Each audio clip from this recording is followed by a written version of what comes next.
Dire team pick.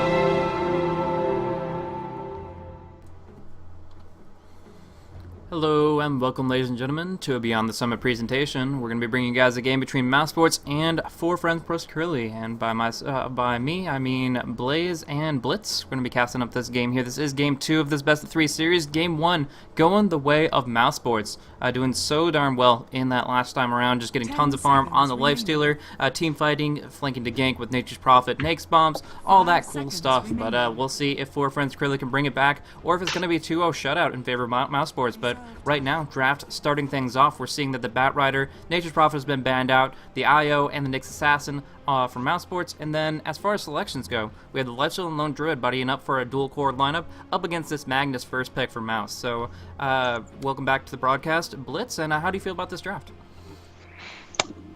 Once again, Mouse Sports just going straight back down to that Magnus, and actually they're going to PL coddle them. And they pretty much secured the late game. Gloves are off. They're just like taking no chances here. We have the Magnus in the mid lane here, going in and just having all the team fight potential, and then Keeper Light, Phantom Lancer, a devastatingly difficult lane to go up against, and of course with that scaling, they have a lot of potential. But I have seen this composition still work. The 4FC knew that the Coddle PL was in the pool, and Lifestealer and Lone Druid, if they coordinate either with a really bursty single target damage through armlets and what have you, and bashers, or if they just go for some raw anti-illusion builds with Maelstroms, Mjolnirs, or Battle Furies, some combinations of those, they actually can completely wreak havoc with PL and take him down in the late game. But they're gonna have to definitely step it up on farm. Yeah, and it's actually really difficult though with heroes like Lifestealer, who doesn't do too well against Phantom Lancer late game, as you're going to need to get some sort of cleave or something just to keep the the late game going, and it's actually going to be just difficult for them to fight in general with a hero like Magnus as well. Anytime that the Phantom Lancer gets initiated on, the Mag can actually just use his RP to counter initiate every time. Mm-hmm.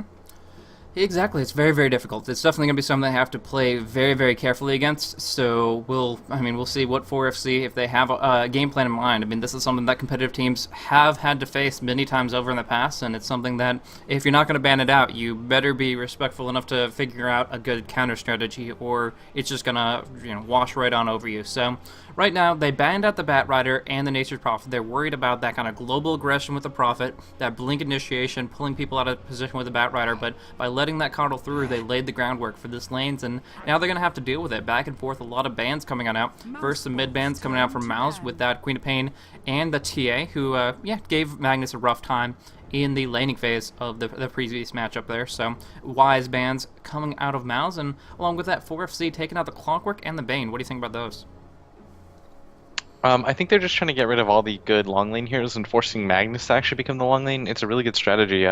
When you take out a hero like Clockwork, you don't leave them with a lot of options, and they're actually going to get rid of the Darkseer as well. So they're going to be left with some sort of Mouse Sports is going to be left with a relatively weak long lane. Yeah. Now, 4FC, the way that they're picking and banning right now, the way that they're banning actually is just trying to make Mouse weak in one point of the game. And last game it was they were trying to get rid of all the supports. In this game they're actually trying to limit the amount of long lane heroes that they can pick up. Yeah. So that, like you said, the lanes and the intention behind the lanes is going to be a big deal there. If they can force Magnus into the off lane instead of the mid, it can be a really big deal there. But right now, I think that 4FC's bans are kind of twofold. They definitely take out those offlaners, the Clockwork and the Darkseer, but along with that, they take out heroes that kind of counteract that Lifestealer very effectively. I mean, the Clockwork, trapping him with Cogs, he uses a Ghost Scepter, and suddenly Lifestealer is useless for a good 4 to 6 seconds. Bane has that Fiend Script to lock him down during Rage. The Surge is pretty good against that open wounds, and then the Wall Replica good in general, so securing the hardcorest wombo combo-iest late game possible.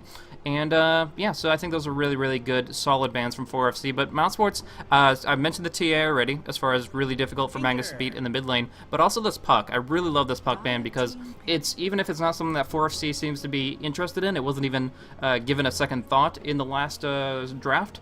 In this situation here, Puck is one of those heroes that can counteract Magnus so hard with a good Waning Rift, a good Dream Coil. Suddenly his initiation potential is I'm not going to say non-existent, but it's much more difficult to actually get that kind of initiation off. So good ban there, and they answer back themselves with a Tinker first pick in this fourth selection phase. So what do you think about the Tinker, and what do you think it adds to the lineup?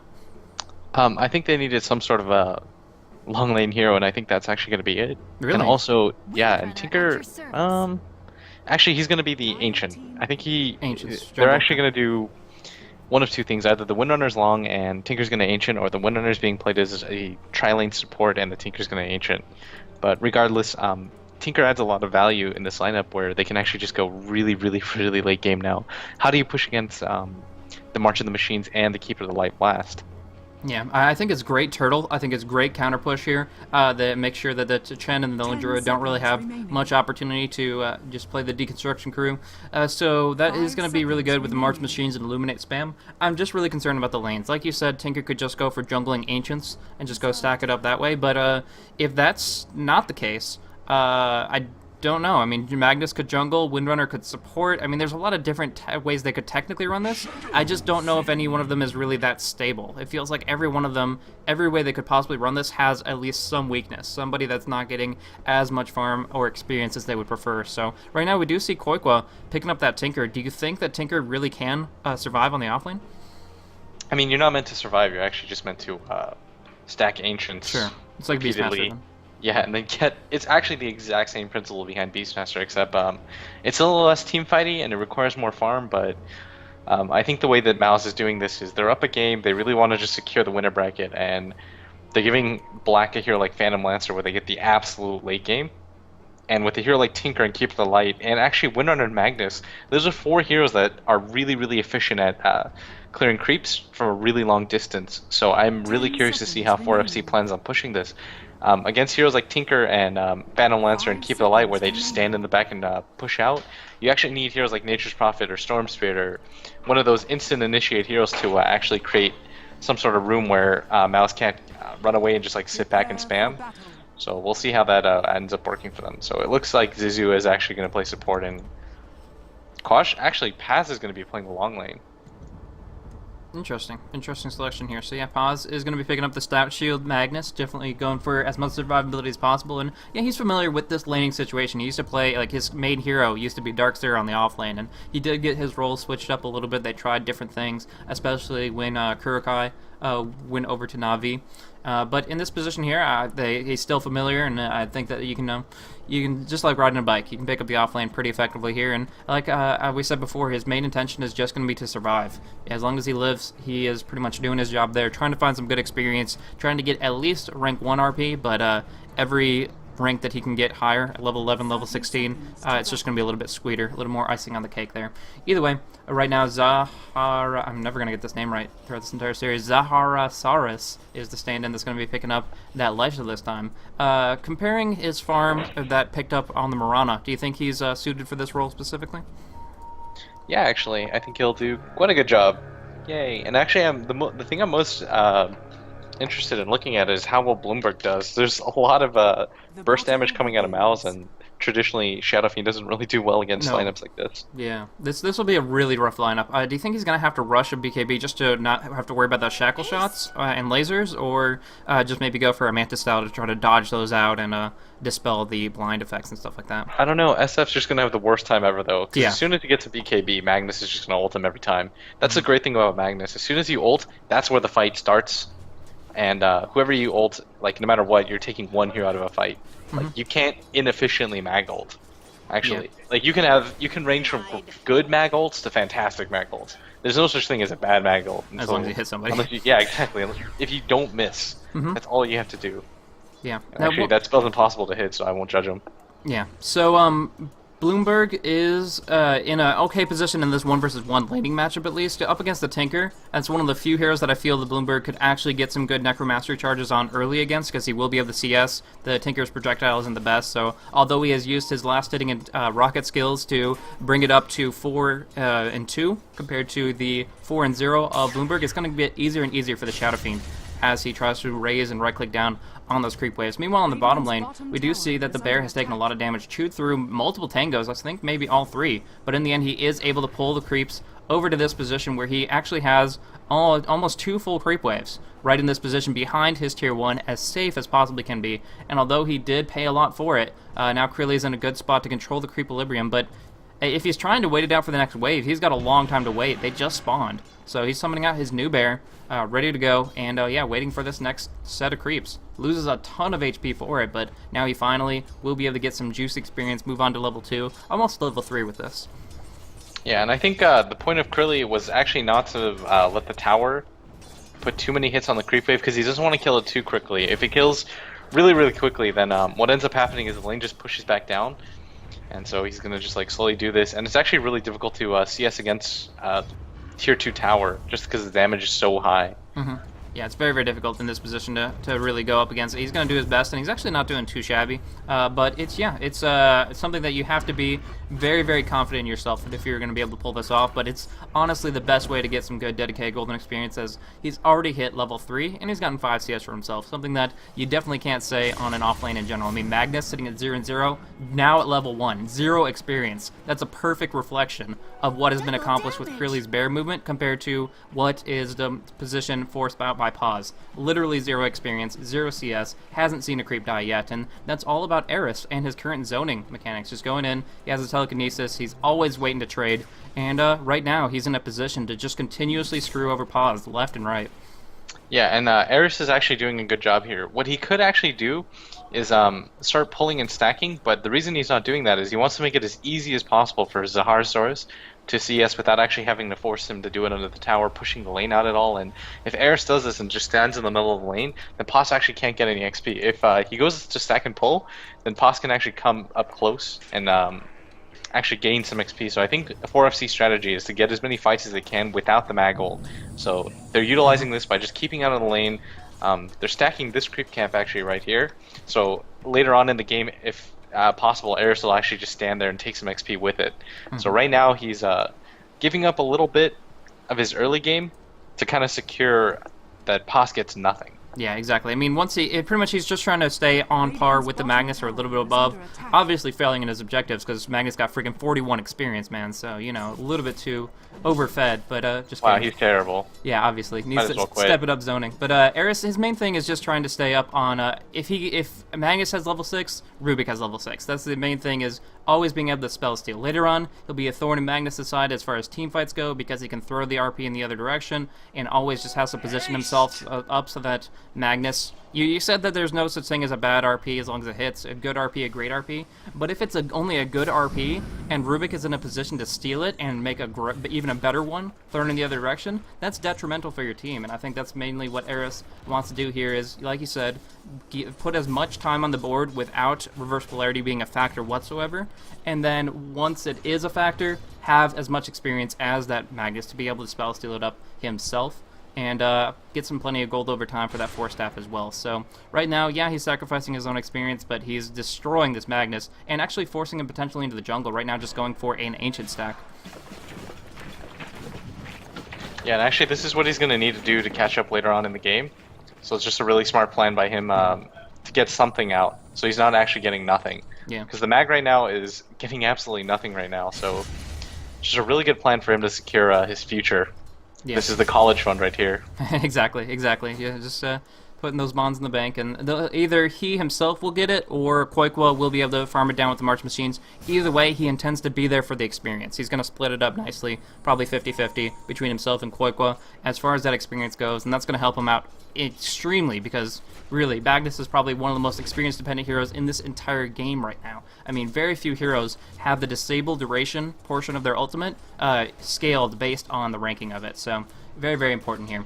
As far as the other lanes go, since we've been talking about that Magnus quite a bit, we do see that Shadow Fiend has managed to pick up 26 CS himself, just barely winning over the Tinker, and, you know, breaking even is going to be perfectly fine for him, because he's sitting at 22 souls. So he's in a good spot, farming out the creep wave, going for a triple raise, burns it down, Koikwa answering back with the March machines, but it still pushes out the wave, and that means the 6-minute rune spawn will most likely go to Blomberg, but he's guessing. He's guessing 50-50, he gets it, lucks out on the Invis rune up top, so that's very great for him, and means he doesn't have to worry about Alex down on the bottom.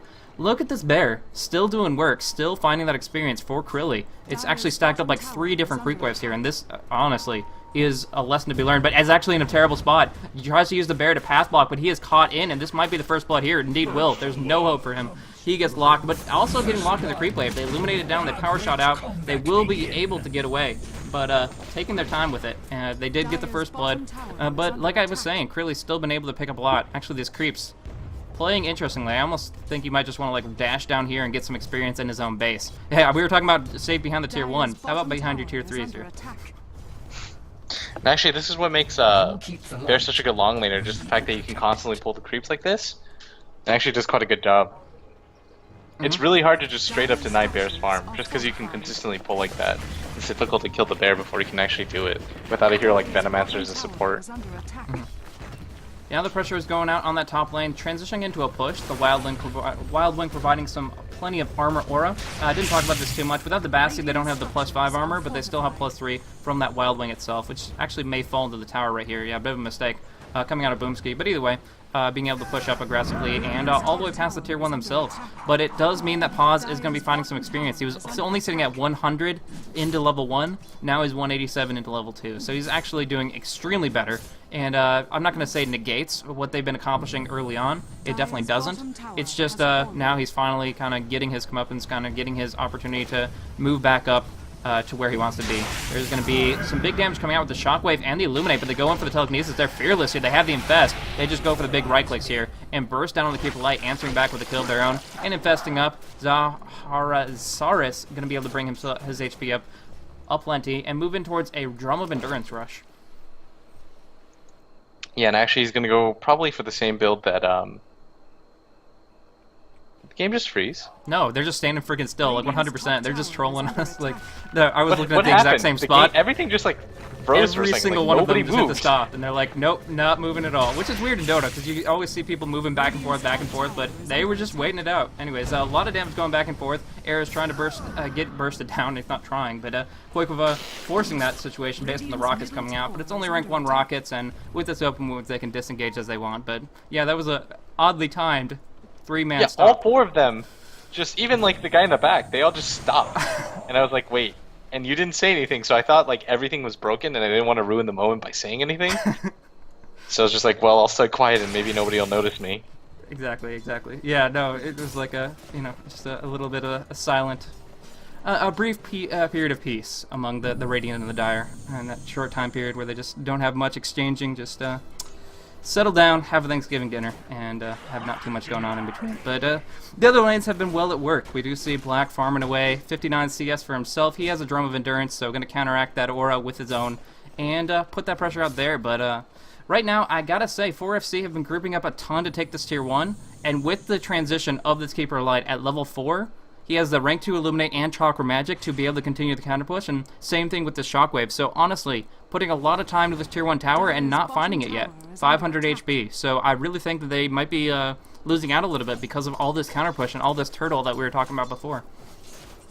Yeah, and actually, the issue is that if PL trades even farm, just because of the way that the illusions work, he can farm more camps at once. So even though he's a little bit behind the lifesteal, he's actually going to ramp up here in a second as soon as he gets one major item.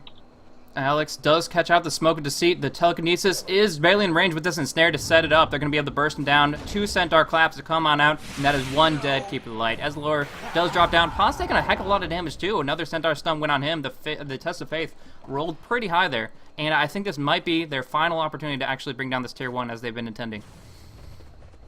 Yep, it actually took them a lot longer than I thought, but they were trying to get Paz to get no XP, and if you push this early, it makes it easier for the long lane to get something out of it. So, but now they realize that since bottom was taken, they need to get some gold up on the map so they don't get, the other team just doesn't get really quickly inflated. Precisely. So right now, Bloomberg doing really well with 36 souls. Do you think that he's going to be a real threat? Do you think he's going to go for like something like a Shadow Blade for aggression, or what do you see in store for this Shadow Fiend in the future? I actually think you need some sort of offensive item like that. I know that when I played the UC San Diego lands, Boba told me that before I can't just get a straight BKB anymore because if we're playing against a hero like Mag, what ends up happening is you just get ulted and you don't accomplish anything. So you need some sort of survivability slash damage to go along with it. Otherwise, it's just not worth it to put that much farm on a hero like that. And also, if you just get a BKB off the bat first, the fact is later in the game you go with a BKB, the less charges you get. So a 5-charge BKB against a lineup like this is actually kind of worthless. Yeah. Yeah, 100%. That's exactly my sentiment on as well. The earlier the BKB, the more tempted you're going to be to use those charges, because the recipe actually has no base stats. So you have to, you say, okay, I have the BKB, I might as well use it, but every time you use it, you're getting closer and closer to that 5-second BKB, which is far less relevant in a long engagement. So that's definitely something to keep in mind. Generally speaking, you can easily see like a Drum Yasha build come out for a Shadow Fiend, generally accompanied by Phase Boots, so I don't know if that's going to be what he opts for, but yeah, Shadow Blade, the Yasha, or the BKB are probably the 3 best options here. And if he can just, you know, try to position himself so that he doesn't have to worry about Zizou's Shackle Shots, which are currently only rank 2, I think that Shadow Blade would probably be the best item to put some kills on the board and actually put some aggression in the other direction. Yeah, it's actually kind of a catch-22. Shadow Fiend needs the BKB to fight, but he also doesn't put out a whole lot of damage without it. Then you're actually reliant just like on hitting the raises. Yeah. And then on top of that, so the BKB I would actually normally advise to get first. But against a hero like Magnus, as long as the Magnus is being really attentive, all he has to do is every time the SF queues up his ultimate, he just ults him right back. So it's going to be really important that Mouz pass actually picks off the Shadow Fiend with his ult, and the other 4FC does everything they can to just like kind of crowd around. As long as the Rubik can stand back too, if he stands back far enough, then it creates pressure where Paz actually has to kind of be worried about just going in on the Shadow Fiend. Because if he gets the ult stolen, then life is hard. Sure. So, right now, this laning phase has kind of come to a little bit of a break.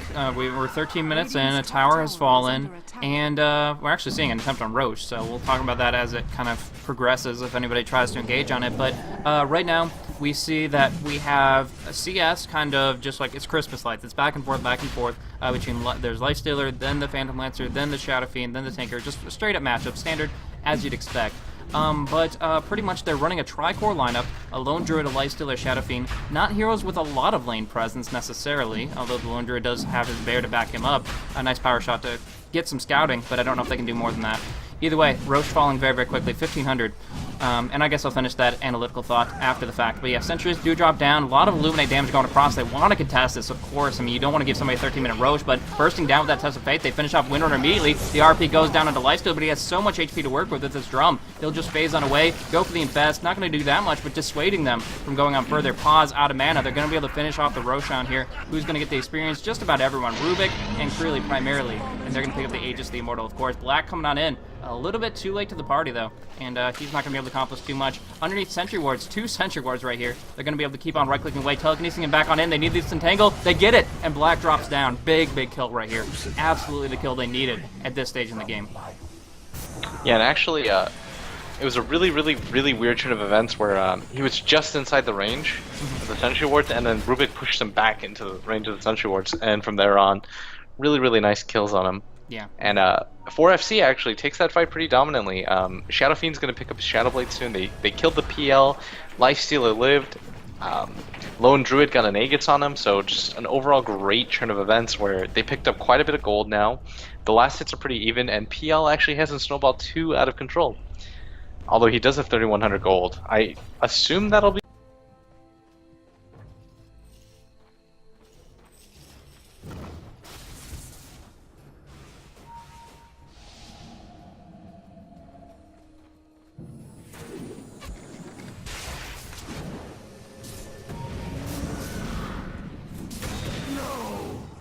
What you see before you, Jin, is truly intelligent design.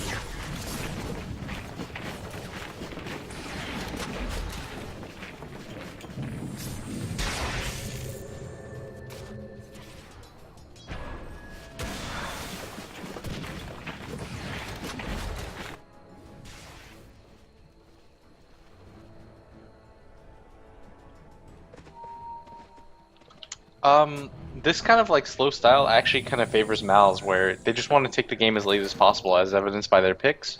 So 4FC actually needs to start making things happen with the Aegis. They actually lost the Aegis, but they didn't really get a whole lot of utility out of it. Pass is actually farming really well. He's got 1900 gold, so for FC is going to start to make things happen, or else they're just going to fall further and further behind, and that's not really something you can do with a hero like PL, especially with a player like Black on it.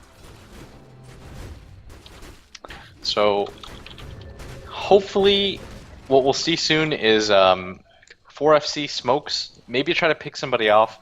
They need the Tinker or the Keeper of the Light dead for them to effectively push. What Mouz has done by picking both those heroes is that if one goes down, the other's still around to push out the waves. So they actually need both of those heroes to go down before they can push. So I don't really think that 4FC can straight up push here.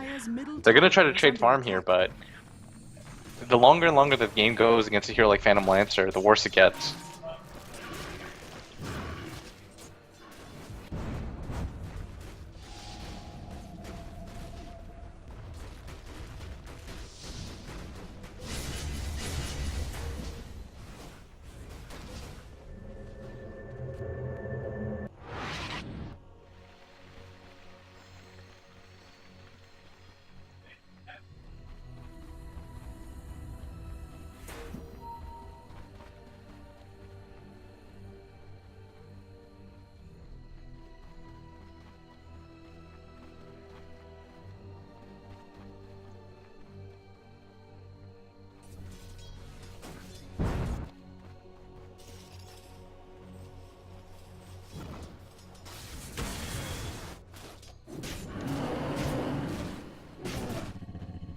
Dire's bottom tower is under attack.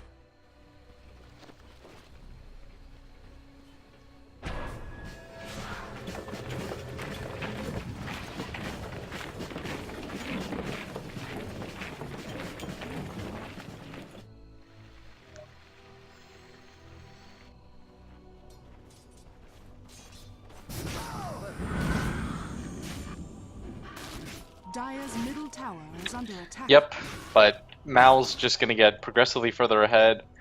Black actually has 1900 gold. I assume he's going to get the Manta just here in a second. And once he gets the Manta, it's going to be really difficult for FC to pick him off. Any sort of thing he can just Manta off, and he gets free illusions out of it as well. So they can actually start looking to pressure towers now by split pushing. Anywhere that 4FC decides to go with the TP boots and the fact that Keeper of the Light can TP the PL in and just force everything back by himself makes it really difficult for 4FC to just straight up push. Although they're actually going to go on Alex right now and maybe pick him off. Dire's top tower has fallen.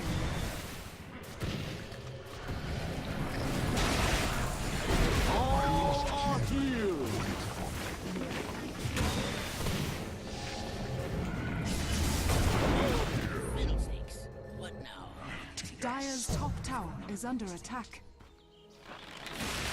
Dire's structures are fortified.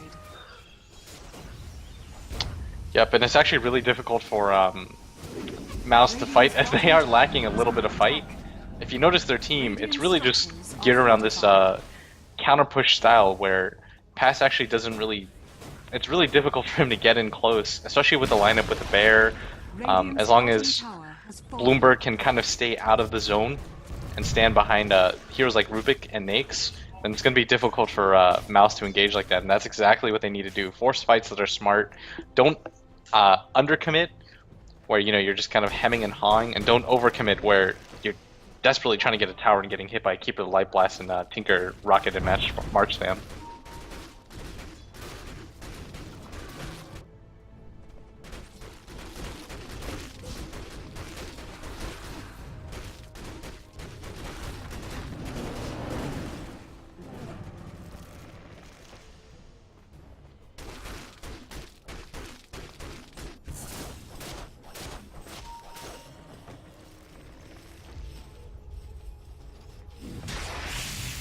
Dire's top tower is under attack.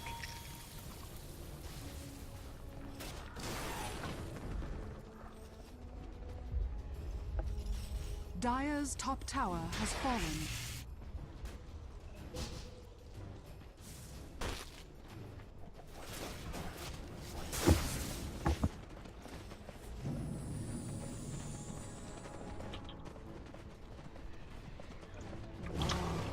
Yep, and all the while, Paz, as long as he gets one decent ultimate off, that's going to be the game winner for them. Because once you really win a team fight with a hero like Phantom Lancer, there's no coming back.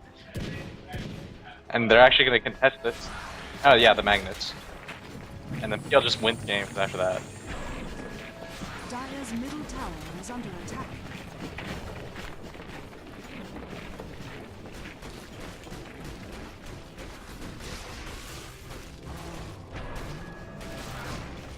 Dire's middle tower is under attack.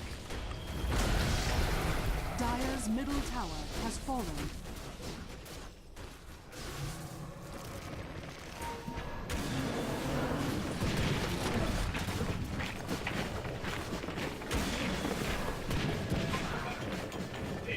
Yeah, and he's actually got 2,600 gold. I'm really surprised if he doesn't get a heart next.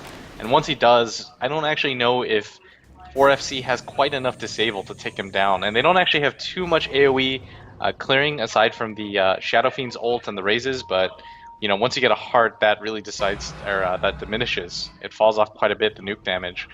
And so there's going to be a period of time right now where they're okay, but as soon as he gets the heart, it's going to be really difficult for them to lock him down long enough to kill him. And find an army of illusions, just because they don't have enough to clear that.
Yeah, they actually need to contest this, but this is actually a really good idea for 4FC. They can't straight up push into the lane, they're trying to do everything else.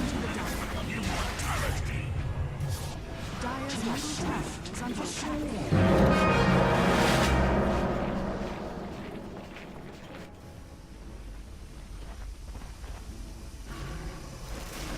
Dire's bottom tower is under attack. Bury me beneath a tree. You should have known better. Dire's top tower is under attack.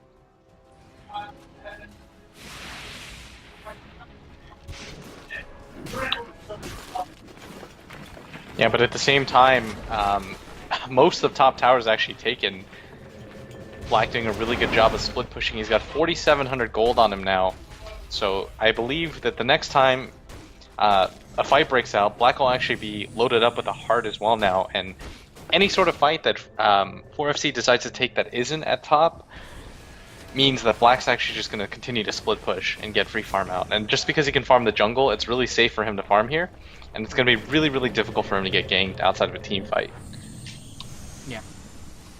So, still, apparently there was some issues with one of us being muted on the stream, so sorry, I hope I fixed that and everything along those lines. There were a lot of technical kerfuffles that just happened back to back to back, but everything should be solved, and it's just one of those days, you know. But nevertheless, I mean, it's not the highest profile game, but it's still something that we want to bring as the best coverage we can to, and in this situation, of course, Mouz is still up 1-0 over 4FC, but whoever takes the win to this will presumably be going up against Na'Vi in the winner's bracket, and then I myself will be casting the loser's bracket with Cyclops, so that'll be pretty interesting here. But yeah, Blitz, in this situation, who do you think has the advantage? I mean, right now the gold, the experience goes the way of 4FC, but the gold a little bit in favor of Mouz. Do you think that 4FC have enough to bring down this Phantom Lancer? I actually don't. I think as it stands right now, just the way the PL works, and the fact that you need so much just to deal with him, you need abilities to clear his illusions really quickly. You need lockdown to keep him from just like running away, right, and mantling off things. And I don't really know if 4FC exactly have enough of that, especially once he picks up a heart. That's just the way that the Phantom Lancer works, right? And it looks like he's actually going to go for a butterfly. I'm so down with that.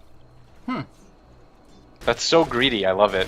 Yeah, that's a really, really interesting pickup in that situation there. It costs a ton, but he bought it outright. Like, he doesn't have to worry about any of the little build-up components. He has it 100%.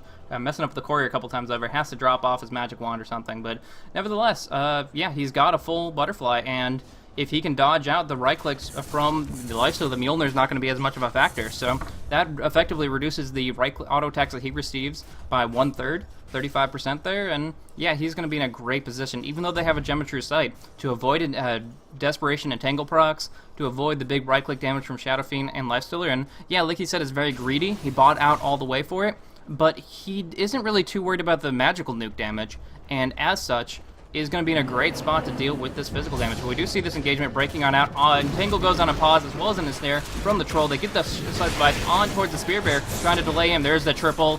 Reverse polarity coming out black, just illusions spreading everywhere like wildfire, but the Requiem does come out and negate every single one of them. Big damage from Bloomberg, really, really good ulti, but he gets shackled up, he gets bursted down, and he may just fall right here. The mechanism comes out, the Hand of God already used, clearly getting bursted, the Geometry Sight on the ground, and they will probably just destroy that in a moment. But either way, the chase continues, trying to bring down Ares. They have the vision, or they had it with that illusion, but he's going to actually doppel walk forward to close the distance here. There's the Diffuse the Blade, there's the Lance, dueling it out back and forth, but he has that butterfly. Lifestealer really can't go mano a mano, but fortunately he has two heroes his back. Not for long though, beautiful shackle shot from that Windrunner, keeps Black up, but then he immediately gets bursted down. Test of Faith comes out with a laser burst. That's two pure damage nukes coming right his direction and immediately just completely obliterating him. So really, really good turnaround, but unfortunately the Lifestealer and the Lone Druid, they still both fell very, very swiftly, and with a quick recall and that buyback, Black is in the fray, bursting down on Blomberg. Now they do actually bring him down, he is able to get on out because of Shadow Blade. Was really, really good about manting out that Spirit Lance. But either way, that was still a really, really good fight. I gotta say for both teams, but at the beginning, Mouz just completely laid waste, and I think that added up to a favorable position for them in the end. Yeah, being able to keep the Shadow Fiend alive, though, was actually huge. He actually put out a lot more damage than I thought, and he actually got saved by a really clutch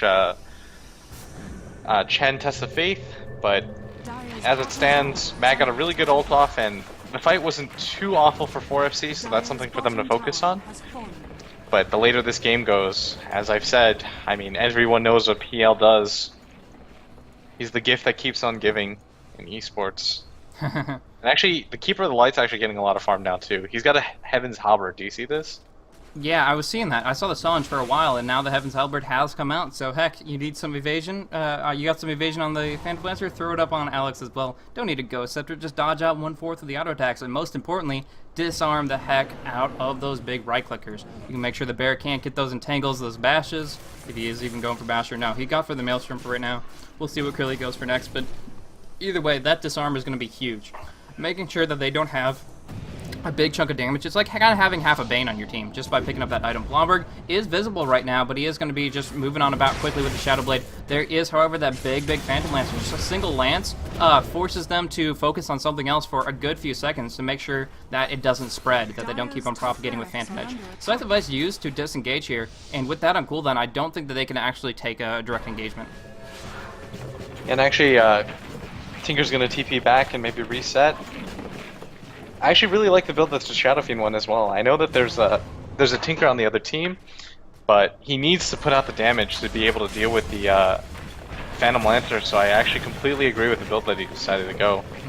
Boyquil playing so cheeky right here, blinking further on into the trees, just messing with everybody nearby, and yeah, dishing out some damage, forcing them back. They don't really have that much sustainability for a war of attrition. Tinker always being able to jump back to the fountain, and all they really have is a Hand of God and a mechanism, which until you get an Aghanim's on Boomskate, which is not going to probably happen in this game here, it means that they can't use those continuously. Those are big cooldowns, and Tinker just kind of utilizing the fact that he has unlimited potential there in his HP and mana pool.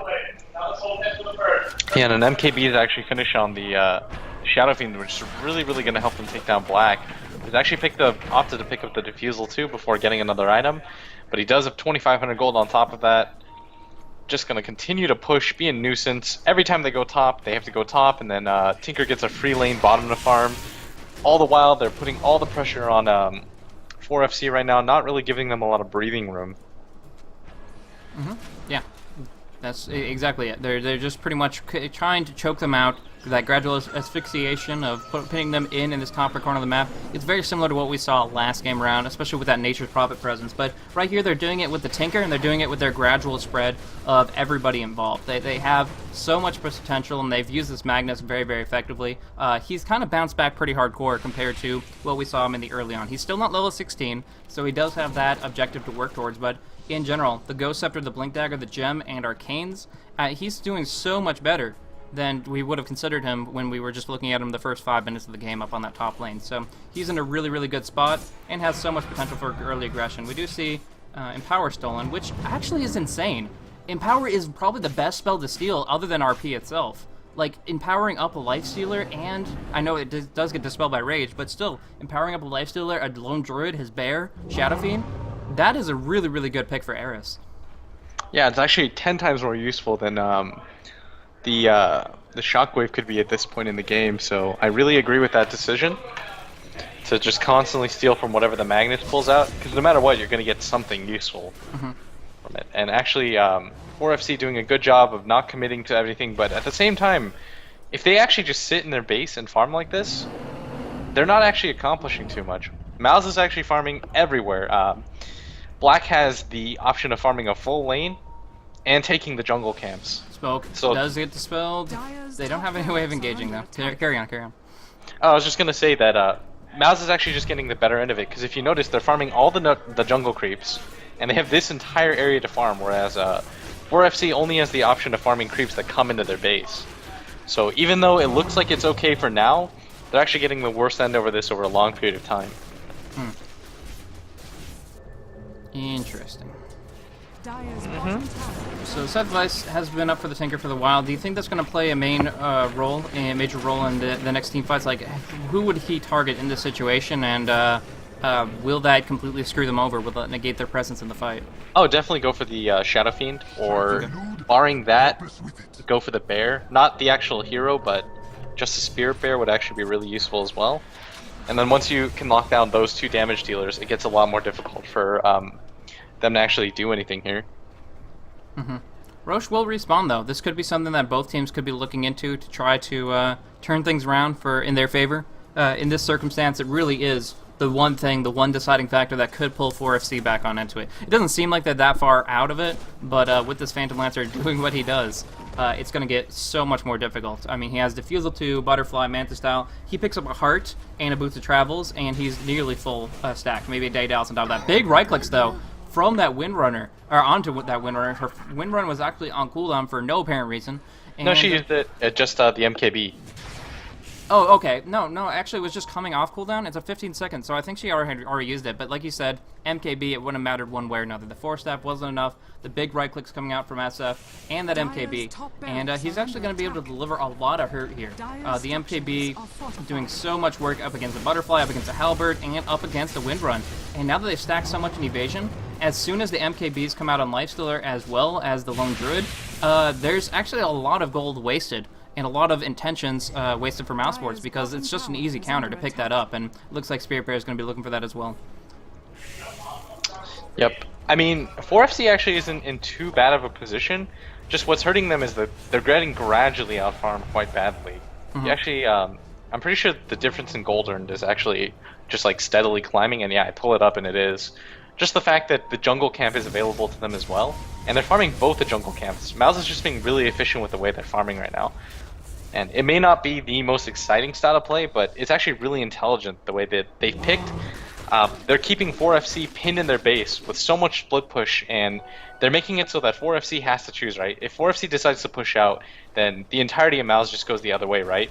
And Keeper of the Light and Tinker can just periodically TP, spam stuff out. Tinker can just blink around the map, TP, help out Black wherever he decides to go. Black doesn't actually ever need to carry a TP on him, so the potential for a full, actual, true 6-stack without having to have TPs is a really, really big deal. And by doing this, keeping them in their base, they actually get access to their jungle as well. as their own jungle, the enemy jungle as well as their own, so they just essentially get double the farm. Yeah. So yeah, it's interesting the way it kind of breaks it down. One thing to mention is Phantom Lancer did just pick up his heart. So again, Boosted Travels is going to be the next thing to replace, and then finally that drum can be upgraded. Like I said, to probably a Daedalus. But if he's up against a couple of Butterflies or Halberd, he might actually have to opt for that MKB instead. So we'll have to see. But right now, look at how difficult it is for Zaharis. Without an Empower, just with the Mjolnir alone, he's getting destroyed. And actually, Black, the real one, comes on in, right-clicks him on down, and he just feeds it away. Lifestealer falls, and now Blomberg is taking huge hits. He can't get away. He can't Shadow Blade out. He's getting bursted hardcore. He doesn't have any more mana to burn. But holy crap, Black is just taking them one at a time. Come at me. One by one, they come up to the top lane to defend their racks, and every single time, turned away. Every single time, the carry cannot handle it. And now the Lifestealer is dead for 48 seconds, and there's nothing to really answer back with. Black heads in towards the mid, has Empower, will be dropping down on this tier 3 very, very swiftly here, and Paz is still always right behind him, always ready to counter-initiate, always in a great position to turn this around here. The racks are being battered on very, very swiftly, and we will see that Black will assist in bringing them both down here, and with that, they have full control. They're looking for this bottom racks. The one thing we said something's got to give, and in this situation, all it was that death of the Lifestealer. Boomski taking so many hits right here. Those illusions doing too much, and with this Sheepstake, the Spirit Bear will fall. Does have a resummon, but it's going to cost him right here. And now Black coming on in, going in. Air is two shot with just a couple of right clicks here, actually, like 8,000 with the illusions. But here comes a half a Requiem. Tried to get the full one off from the Shadow Fiend, but no such hope, no such time. The good game well played comes out. Just not their time. As you were saying, Black getting too big, and the way they engaged them on the top lane was the opposite of what they had to do. They 100% needed to use their numbers advantage, and instead they let the Black outnumber him. And now we do see some RS Dota coming out of Paz, as that reverse polarity wasn't even needed. It was pretty much a one-man train of destruction. Just really not at all what 4FC needs to do. Yeah, it looked actually kind of deceptive where it looked like 4FC was doing okay, but trading farm like that is just too inefficient. They're going to slowly get behind, and you know, with the lineup that they had versus the lineup that Malice had, it was just, they were put on a really, they were really just put on a timer, right? Where they had a certain amount of time to win, and once you couldn't, once Tinker gets any sort of levels, and once Keeper of the Light gets any sort of levels, then it just becomes impossible to push out. Well, yeah, that's about it in this situation here. Mouz had already taken Game 1 of the Best of 3 series, and now they have taken Game 2. So that is a 2-0 victory over 4FC in these preliminary stages of Stage 2. We play group stages, Group A. So Mouse Sports will advance to that winner's bracket, 4FC dropping down to the loser's bracket. And there we're going to determine the placings for our next match, which will be 4FC versus either Artique or Na'Vi.